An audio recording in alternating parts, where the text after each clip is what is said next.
안녕하세요. 오늘의 동아 아산 건강 강좌는 노년기 환자의 올바른 약물 복용법입니다. 저는 발표 진행을 맡은 서울 아산병원 이미린의 약사입니다. 우선 약과 약물 복용에 대해서 살펴보도록 하시겠습니다. 약이란 무엇일까요? 약은 질병을 진단하고 예방하며 치료하기 위한 모든 물질을 의미합니다. 그렇다면 일반인들이 생각하는 약을 복용하는 이유는 어떤 것들이 있을까요? 우선 체력 및 질병의 한계를 극복하기 위해서 복용하시는 분들도 있을 것 같고, 약을 복용하지 않았을 때 발생할 수 있는 위기상황의 발생에 대한 두려움 때문에 복용하시는 분들도 있을 것입니다. 그리고 본인 및 가족의 부담을 예방하기 위해서 복용하시는 분들도 있을 테고, 편안한 삶에 대한 기대감 때문에 복용하시는 분들도 있을 것입니다. 어떤 분들은 약을 복용함으로 인해서 심리적인 위안을 받으실 수도 있을 것이고요. 각자 복용하는 목적은 다르다 할지라도 결론적으로 약은 유효하면서도 안전하게 복용해야 합니다. 약을 복용하시는 환자분이시라면 약효와 이상반응에 대해서 한 번쯤은 들어보셨을 것 같습니다. 약효란 약이 가지고 있는 기대 효과를 의미하고 이상반응 같은 경우는 약의 기대 효과가 아닌 의도치 않은 효과를 의미합니다. 여기 해열 진통 소염제 중에 하나인 비스테로이드성 소염 진통제를 예를 들어서 설명을 드리도록 하겠습니다. 이 약의 기대 효과는 이름에서 알 수 있다시피 통증이라던가 염증을 조절하고 열을 내리는 해열 효과에 있을 것입니다. 그렇다면 의도치 않은 이상 반응이라고 함은 흔하게는 위궤양도 있을 수 있고 좀 더 심하게는 신기능이 저하된다던가 부종이 발생하는 것도 이상 반응의 하나로 칠 수 있을 것입니다. 그렇기 때문에 약을 유효하면서도 안전하게 복용해야 된다는 것은 결국에는 약의 기대 효과, 약효를 최대로 하고 의도치 않은 효과, 이상 반응을 최소로 하는 것이 그 목적이 있을 것이라고 생각됩니다. 사실 약을 안전하고 유효하게 복용하기 위해서는 약물 관련 문제점을 잘 조절해야 될 것인데요. 다음에 그림에서 보다시피 약물 관련 문제점은 그렇게 간단한 문제는 아닙니다. 여러 가지 문제점이 복잡하게 얽혀 있기도 하고 각 요소가 서로에 영향을 끼칠 수 있기 때문에 그 위험성이 크다고 볼 수 있을 것 같습니다. 그러면은 노년기에 발생할 수 있는 약물 관련 문제점은 어떤 것들이 있을지 몇 가지 살펴보고 넘어가시도록 하겠습니다. 우선 노화로 인해서 생리적인 변화가 발생할 수 있게 되겠습니다. 그렇기 때문에 전반적으로 생리 기능이 저하되게 되고 항상성 저하로 기능 조절이 미비하게 될 수 있습니다. 여기서 말하는 항상성이라고 함은 이제 생체 기능을 일정하게 유지하려고 하는 성질을 말하는 것이고요. 그래서 질병에 대한 감수성이 변화될 수 있어 질병에 좀 더 취약한 상태로 유발되게 됩니다. 그리고 증상 발현이 비특이적일 수 있다라고 제가 적어놨는데 이는 어떤 질환에 대해서 발생할 수 있는 증상이 일반적이거나 특징적이지 않고 각각 개별적으로 다르게 나타날 수 있다라는 걸로 이해해 주시면 될 것 같습니다. 이런 앞에서의 생리적인 기능 변화가 약물 동태라던가 약물 역학의 변화에 영향을 끼치게 되는데 굉장히 좀 용어가 어렵죠. 그래서 저랑 같이 용어의 정의부터 한번 살펴보고 가시겠습니다. 약물 동태라고 함은 약에 이제 신체에 들어와서 흡수되고 그리고 신체 곳곳으로 분포가 되며 간과 같은 대사기관을 거쳐서 이제 화학적으로 변화하고 그리고 신체 밖으로 배설되는 전 과정을 의미하게 되고 이러한 약물 동태가 일어나게 되면서 약이 체내에 일으키는 작용을 약물 역학이라고 합니다. 쉽게 설명을 드리면은 약효가 발생하거나 이상 반응이 발생하는 이런 과정들은 결국에는 약물 동태라던가 약물 역학과 같은 변화를 거쳐서 일어난다라고 생각하시면 될 것 같습니다. 그러면 노화로 인해서 발생할 수 있는 생리적 기능 변화가 각각 어떻게 약물 동태와 약물 역학의 변화에 영향을 미치는지 좀 더 세밀하게 살펴보도록 하겠습니다. 우선 위장 기능의 변화를 유발할 수 있어서 약물 흡수의 변화를 끼칠 수 있고 체의 구성의 변화가 일어나서 약물 분포의 변화가 있을 수 있습니다. 여기서 말하는 체의 구성의 변화라고 함은 예시를 들어서 설명을 드리면은 노년기 환자분들 같은 경우에는 근감소증이 일어나게 되고 그래서 근육량은 좀 저하하게 되는 반면에 지방이 이제 분율이 좀 증가하게 되는 양상으로 체 구성이 변화하게 되는데요. 그렇게 되면서 약 같은 경우는 지방에 좀 더 잘 분포하는 약이 있고 그리고 수용성으로 이제 수분을 좀 더 잘 분포하는 약이 각각 다르게 성질을 가지고 있기 때문에 그러한 성질에 따라서 약물 분포도 같이 변할 수 있게 됩니다. 그리고 간의 대사 능력이 감소하게 되면서 약물 대사가 변화하게 되는데 사실 간의 대사를 통해서 약은 약효를 획득할 수도 있고 아니면은 활성화된 그 약이 불활성화될 수도 있기 때문에 하나의 방향성으로 간다라기보다는 약효가 이름으로 인해서 좀 더 증가할 수도 있고 아니면 감소할 수도 있다라고 이해를 하시면 좋을 것 같고 그리고 이제 대부분의 약 같은 경우는 결국에는 신장을 통해서 배설이 되는 경우가 많기 때문에 신장의 배설 능력이 감소하게 되면서 약물의 배설이 감소해서 결론적으로는 약물의 축적 위험성이 증가한다라고 이해하시면 될 것 같습니다.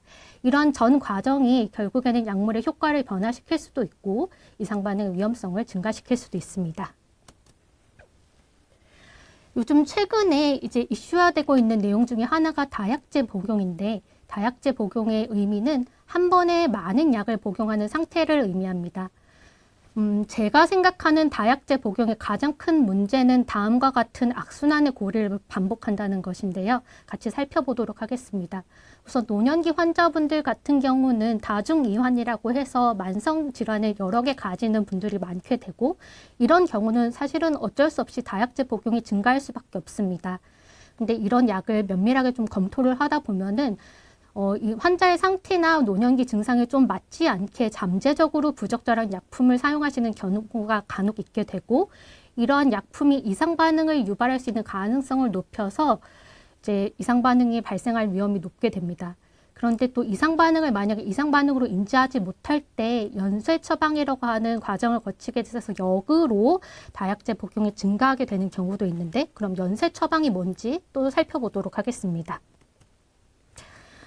연쇄 처방을 이해하기 좀 어려우실 수 있을 것 같아서 제가 예시를 하나 가지고 왔습니다. 여기 80세 남성 어르신이 있다고 가정을 해봅시다.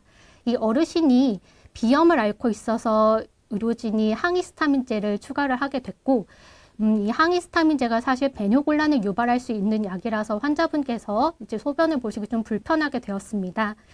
근데 이 배뇨곤란이 사실 또 환자의 연령이라던가 이런 남성이라는 이런 특수성을 고려하면은 충분히 또 전립선 비대증으로 의심될 수 있는 상황이기 때문에 의료진이 전립선 비대증으로 판단해서 약물을 추가하게 되기도 하고요. 그런 경우에는 이 약으로 인해서 어지러움증이 발생할 수 있기 때문에 이 어지러움증을 또 조절하려고 신경안정제라던가 항히스타민제를 추가하게 되기도 합니다. 이런 약들이 또 변비를 유발할 수 있기 때문에 이제 변비를 또 조절하고자 배변 완화제가 추가되는 경우도 발생을 합니다. 사실 비염에서 출발했던 약이 여러 가지 약들을 이제 같이 처방하게 되게 되면서 연쇄 처방이라는 일련의 과정을 거치게 되고 저희는 흔히 약이 약을 부르는 처방, 병 주고 약 주는 처방이라고도 얘기를 하게 됩니다. 제가 앞에서 설명드렸던 것처럼 노년기 환자분들의 증상이 비특이적이기 때문에 질환을 감별하기 좀 어려워서 이런 상황이 발생할 수도 있고 워낙에 바쁜 이제 진료실의 특성상 환자분들이 가지고 있는 모든 질환이라던가 모든 약을 종합적으로 검토하지 못하고 각각의 면면만 살피게 되다 보면 또 이런 연쇄 처방이 일어날 수도 있습니다. 그러면 우리나라의 다약제 복용 실태는 어떻게 되는지 한번 간단하게 보고 넘어가시겠습니다. 2020년도 보건복지부에서 이제 조사한 노인 실태 조사에 따르면은 3개 이상의 만성 질환을 가진 유병률은 연령별로 점차 증가하는 양상으로 나타나게 된다고 하고 그렇기 때문에 어르신들 10명 중에 8명은 3개월 이상 장기적으로 약을 복용할 수밖에 없다고 합니다. 또 다른 연구에 따르면 어르신 10명 중에 약 4.7명, 거의 반 정도는 이제 다약제 복용 5종 이상의 약을 복용하고 계신다고 하기도 합니다. 사실 다약제 복용은 약물 개수가 증가하는 거니까 자연스럽게 약물 관련 문제점이 증가할 수밖에 없게 되는데 그 외에도 다양한 문제점을 병용해서 유발하기도 합니다. 그 중에 하나는 다약제 복용의 상태가 길어질수록 노쇠 위험성이 증가한다는 것이고 또 다른 연구에 따르면은 다약제 복용을 하시고 계신 분은 그렇지 않은 분에 비해서 입원의 위험성이 18% 정도 증가하고 사망 위험성이 한 25% 정도 증가할 수 있다는 결과도 나와 있습니다. 그리고 이 자료는 미국 노인병학회에서 발표한 자료인데요. 6종 이상의 만성질환이라던가 1일 12번 이상의 약물 복용, 9종 이상의 약물 복용과 같은 다약제 복용과 관련된 인자들이 노년기 환자에서의 약물 이상 반응 위험을 더욱 높일 수 있다고 되어 있습니다. 그렇기 때문에 전문가들은 노년기 환자에서 주의가 필요한 약품들을 몇 가지 설정해서 관리가 필요하다라고 말을 하고 있는데요. 그 예시를 가지고 왔으니까 저랑 함께 살펴보시도록 하겠습니다. 우선 강한 항콜린 작용을 하는 약들에서 저희가 주의가 필요하다고 되어 있는데, 항콜린 작용이라고 하는 것은 신경 전달 물질인 아세틸콜린이 차단돼서 부교감 작용이 좀 억제되는 이런 효과를 유발하는 약물이고, 대표적으로 이제 염증이라던가 알러지를 조절하는 항히스타민제라던가 아니면은 이제 위장관 경련의 통증을 좀 조절하는 진경제 같은 것을 예로 들 수 있을 것 같습니다. 이런 약들은 장기적으로 사용했을 때는 인지 저하를 유발할 수도 있고 그 외에도 구갈이라던가 배뇨곤란, 변비를 유발할 수 있기 때문에 주의가 필요합니다. 그리고 사만계 항우울제 계열 약에 있어서도 주의가 필요하다고 말하고 있습니다. 이러한 약은 우울증을 조절하기도 하지만은 사실 범용적으로는 신경병성 통증 같은 이런 통증 조절에도 많이 사용을 하고 있는데, 이런 약이 기립성 저혈압을 유발할 수 있기도 하고 그리고 안약, 항진 등을 유발할 수 있기도 하기 때문에 주의가 필요하고, 이 역시 항콜린 작용을 가지고 있기 때문에 구갈이라던가 배뇨곤란, 변비 등을 유발할 수 있어서 저희가 관리해야 되는 약들 중에 하나입니다. 그리고 벤조다이아제핀 계열과 같은 신경 안정제가 있을 수 있는데, 이런 신경 안정제는 뭐 불안이라던가 초조, 떨림과 같은 증상을 굉장히 널리 사용하고 있습니다. 이 약들이 운동실조라던가 과도한 진정 등을 유발할 수 있기도 하고 인지장애라던가 선망, 낙상, 골절 등의 위험성을 증가시킬 수도 있기 때문에 주의가 필요한 약이라고 할 수 있습니다. 그리고 일부 항정신병 용제라는 약이 있는데, 이러한 약은 치매의 증상을 좀 조절하기도 하고 선망의 증상을 조절할 목적으로도 사용을 하기도 하지만 추체외로 증후군이라고 해서 불수의적이고 비정상적인 운동 증상을 유발할 수 있기도 하고, 이 역시 항콜린 작용을 유발할 수 있어서 구갈, 배뇨곤란, 변비 등에 주의가 필요합니다. 그 외에도 특정 질환이라던가 상태별로 주의해야 되는 약품이 있을 수 있습니다. 실신을 잘 겪으신 환자분이라면 기립성 저혈압이라던가 섬액을 유발할 수 있는 약에 대해서 주의가 필요하겠고, 치매라던가 인지 저하가 있으신 환자분이라면 중추신경계를 억제하는 작용을 가지는 약물, 대표적인 뭐 벤조다이아제핀계 안정제라던가 일부 수면제에 있어서 주의가 필요할 것 같습니다. 그리고 낙상이라던가 골절을 자주 겪으시는 환자분이라고 하면은 운동실조라던가 정신운동 기능 장애, 실신, 그리고 추가적인 낙상을 유발할 수 있는 역시 벤조다이아제핀 안정제라던가 수면제, 그리고 마약성 진통제와 같은 약에 있어서 주의가 필요할 것 같고, 그리고 위장관계 궤양 이력이 있으신 분들이라면은 통증 조절을 하실 때 고용량의 아스피린이라던가 그리고 뭐 비스테로이드성 해열 진통제와 같은 약은 궤양을 악화시킬 수 있으니 주의가 필요하겠습니다. 그럼 노년기 환자에서 어떻게 올바르게 약을 복용해야 될지 저와 함께 살펴보시도록 하겠습니다. 우선 본인의 질환과 본인이 복용하는 약을 이해하는 것이 그 첫걸음이 될 것인데요. 질환을 이해할 때는 본인이 가지고 있는 질환의 명칭을 잘 알고 계시면 좋을 것 같고, 그리고 그 질환에 따라서 내가 어떤 증상을 가지고 있는지 이해를 하셔야 됩니다. 근데 여기서 주의해야 되는 것은 비슷한 증상이라고 해서 모두 같은 질환은 아니고, 그리고 같은 질환이라고 해도 다양한 증상이 나타날 수 있다는 것입니다. 그리고 약을 이해하실 때는 어떤 약이 어떤 질환 혹은 뭐 어떤 증상과 관련돼서 복용하는지 질환과 약을 좀 연결해서 이해를 하셔야 되실 것 같고, 질환에 따라서 지속적으로 복용해야 되는 약 혹은 증상에 따라서 조절이 가능한 약을 구분해서 이해하시면 좋습니다. 쉽게 말해서 심장과 관련된 약 같은 경우는 사실은 끊기 좀 힘들고 계속적으로 복용해야 되는 약임을 잘 알고 계실 것 같고, 내가 만약에 간혹 좀 설사 때문에 고생해서 지사제를 먹는다라고 하면 이런 지사제는 증상에 따라서 조절이 가능하다라는 약이라고 생각을 하시면 편할 것 같습니다. 그러면 여기서 퀴즈. 다른 사람의 약은 나눠 먹어도 될까요? 정답은 아닙니다.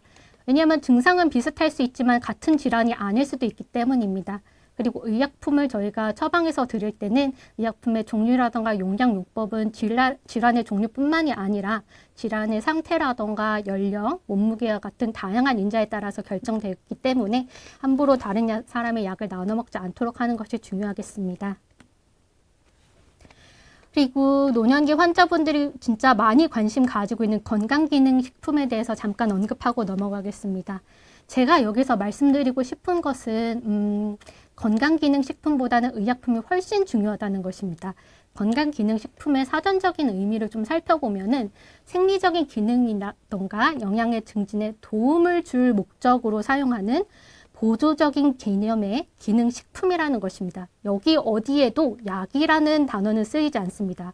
그렇기 때문에 건강기능식품은 사실 보조적으로 사용하는 것이다. 이 건강기능식품이 절대 의약품을 대체할 수 없고 건강기능식품의 복용 때문에 사실 의약품의 복용이 방해받아서는 안 된다라는 것이 가장 중요하다라고 생각하시면 될 것 같습니다. 그러면 여기서 퀴즈. 비타민이나 건강기능식품은 약이 아니니까 처방약과 상관없이 먹어도 될까요? 정답은 아닙니다. 우선 건강기능식품 같은 경우는 효과의 기전이 명확히 밝혀지지 않은 경우도 많고 과량 복용 시에 이 역시 이상 반응이 나타날 수도 있습니다. 또한 처방약과의 상호작용, 여기서 말하는 상호작용은 약과 약이 서로 미치는 작용을 의미하게 되는데 이런 상호작용이 밝혀지지 않은 경우도 많기 때문에 처방약의 효과에 어떤 식으로 영향을 끼칠지 알 수 없어서 주의가 필요합니다. 그러면 정확하게 이제 약물을 복용해야 될 텐데요. 어떻게 정확하게 약물을 복용해야 될까요? 정확한 투여 방법으로 정확한 투여 기간 및 간격을 지켜서 복용해야 할 것입니다. 사실 대부분의 경구약은 충분한 물과 함께 섭취하는 것이 권장되기 때문에 그렇게 복용해 주시면 좋을 것 같습니다. 그리고 특별한 지시가 없는 한 증상 호전 등과 같은 주관적인 판단으로 약 복용을 절대 중단해서는 안 되고 지속 복용해야 되는 약은 투여 기간을 준수해서 규칙적으로 복용하실 것을 추천드립니다. 복용을 잊었을 때는 그 즉시 복용하는 것이 원칙이기는 한데 2회분은 한 번에 복용하지 않는 것이 좋습니다. 이 말이 무슨 말이냐면은 내가 복용을 이제 다시 기억을 했을 때가 이미 다음 복용 시점과 거의 가까워져 온다면은 전 약이랑 지금 약을 같이 복용하시지 말고 그냥 지금 약만 복용하시라는 말씀입니다. 그리고 복용을 만약에 자주 잊는다면은 보조적인 도구를 적극적으로 활용해 볼 거를 권장드리는데 핸드폰 알람을 맞춰 놓는다던가 아니면은 약 보관 보조 장치를 활용하는 것도 그 방법이 될 수 있습니다. 제가 가지고 있는 약 보관 보조 장치를 가지고 온 것입니다. 약 달력이라던가 약 보관 케이스 같은 것이 있을 수 있는데 약 달력 같은 경우는 정말 이렇게 달력처럼 생겨서 월별이라던가 주간별로 약을 보관할 수 있도록 하는 보관함이고 약 보관 케이스 같은 경우는 사실 별거는 아니고 이렇게 조그만한 구획화되어 있는 이제 칸이 여러 개 케이스로 이제 모아져 있기 때문에 각 칸 별에 이제 시점이라던가 그날 복용해야 되는 약을 보관할 수 있도록 되어 있는 장치입니다. 그러면 여기서 퀴즈 또 약을 먹어야 되는데 물이 없을 때 물 없이 삼키거나 우유나 커피와 같은 음료수랑 함께 복용해도 될까요? 정답은 아닙니다. 물 없이 무리하게 삼킬 경우에는 식도 등에 손상을 주거나 흡입을 유발할 수 있습니다. 또한 우유나 커피 등의 음료수랑 복용을 하는 경우에는 약의 흡수라던가 대사 등에 좋지 않은 영향을 줄 수 있습니다. 그리고 쉽게 얘기하면 또 속쓰림을 유발하는 약이 굉장히 많은데 이러한 약은 커피랑 복용하면 속쓰림이 더 증가될 수 있겠죠. 이제 복용하는 약의 이상 반응도 한번 살펴보아야 될 것입니다. 저희가 이제 복약 상담을 하다 보면은 이상 반응에 대해서 굉장히 좀 걱정을 하시거나 뭐 이런 분들이 많은데 일반인들이 이상 반응을 잘 이해하기는 사실 쉽지 않습니다. 그렇기 때문에 제가 추천드리는 방법은 한 번에 그걸 이해하려고 하시기보다는 병원이라던가 약국에서 받은 복약 설명물을 잘 가지고 계셨다가 필요할 때 한번 다시 살펴보면서 이러한 약이 이러한 이상 반응을 유발할 수 있구나, 이런 내용에 대해서는 주의가 필요하구나 라는 것을 다시 한번 체크해 보시는 것이 좋을 것 같습니다. 그러면은 이제 약의 이상 반응을 체크할 때 내가 어떤 내용을 좀 더 주의 깊게 봐야 될 건지에 대해서 살펴보시도록 하겠습니다.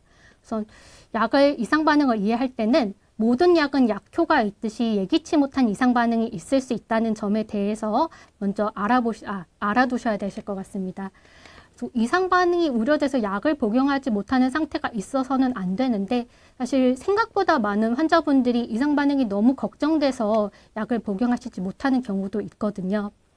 근데 약으로서 사실 허가를 받을 때는 약의 복용 이점, 그 약효에 대한 이점이 그 이상 반응에 대한 위험성보다 대체적으로 높기 때문에 약으로서 허가를 받기 때문에 약의 이상 반응은 감안은 하되 너무 걱정은 하지 않으셔도 됩니다. 그리고 약의 이상 반응 여부는 굉장히 여러 가지 상황을 판단해야 되기 때문에 자의적으로 환자분께서 판단하시지 않는 것을 추천드립니다. 그럼에도 불구하고 내가 약을 복용하지 못할 만큼의 너무 심한 이상 반응을 유발했던 약이 있다면은 이상 반응을 유발했던 약을 잘 알아두셔야 되실 것 같습니다. 그 약의 이름을 정확히 알아두신 다음에 병원이라던가 약국을 방문할 때 이제 이 약을 알려주세요. 그렇게 하시면은 의도치 않은 재복용을 피하고 유사 이상 반응을 방지할 수 있을 것입니다. 그럼 여기서 또 퀴즈. 약물 이상 반응에 의심된다면 복용을 바로 중단해도 될까요? 이번 답은 경우에 따라 다르다입니다. 보통 저희가 복약 상담을 시행할 때 심각한 이상 반응 같은 경우 그 즉시 복용 중단되도록 사전에 미리 안내되는 경우가 많습니다.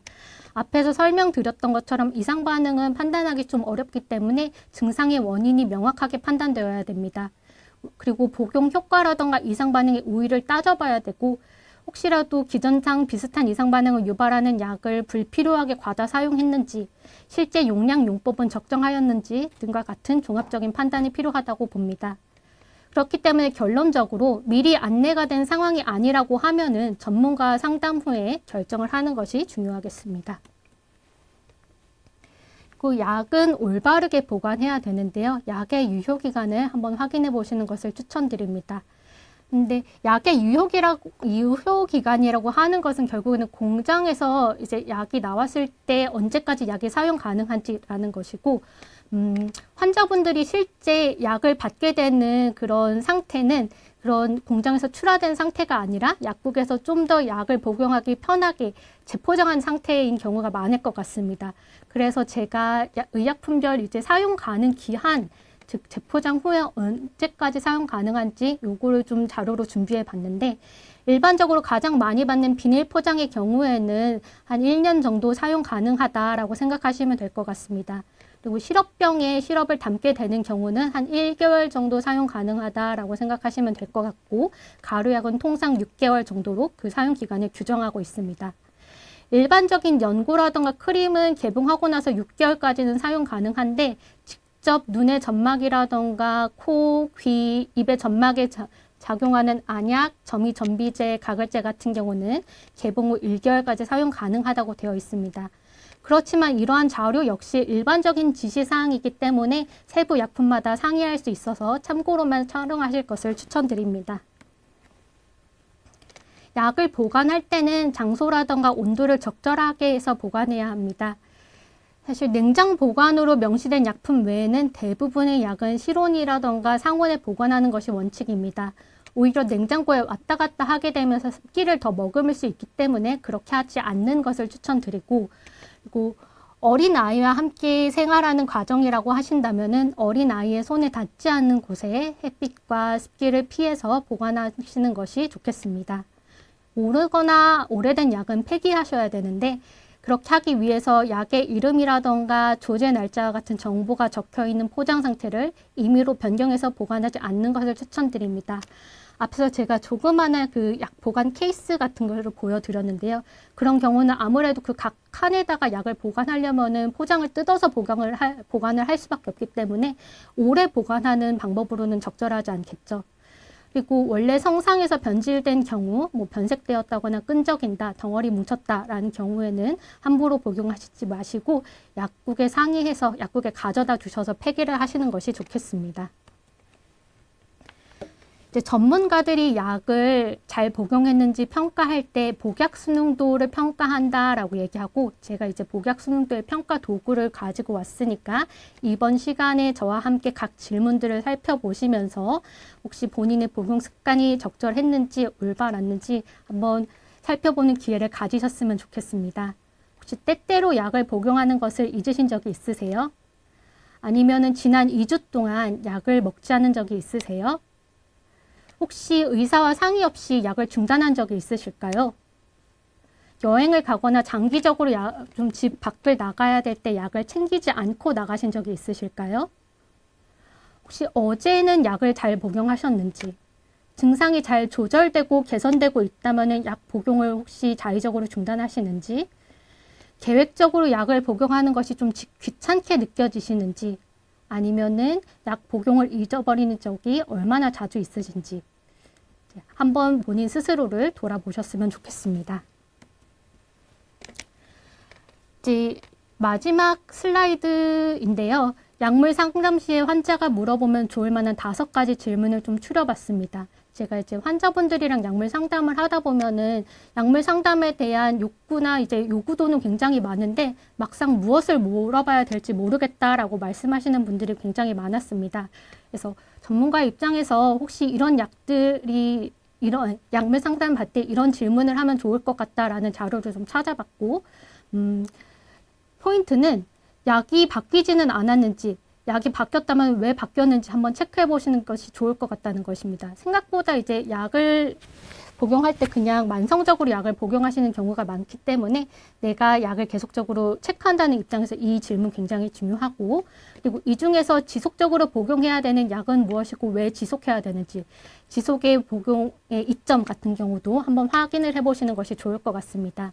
그리고 약의 복용 방법이라던가 복용 기간이 어떻게 되는지 한번 살펴보시고, 약효는 내가 어떻게 할 수 있고 주의해야 되는 이상 반응은 무엇인지 전반적인 전문가의 상담을 통해서 체크하시는 것이 중요합니다. 그리고 계속적으로 약물 상담을 받아야 되거나 혹시 그러한 이제 요구도가 있으시다고 느껴지신다면은 전문가랑 상의를 해서 언제 다음에 약물 상담을 받으면 좋을지 확인을 하시는 것도 좋을 것 같습니다. 요약입니다.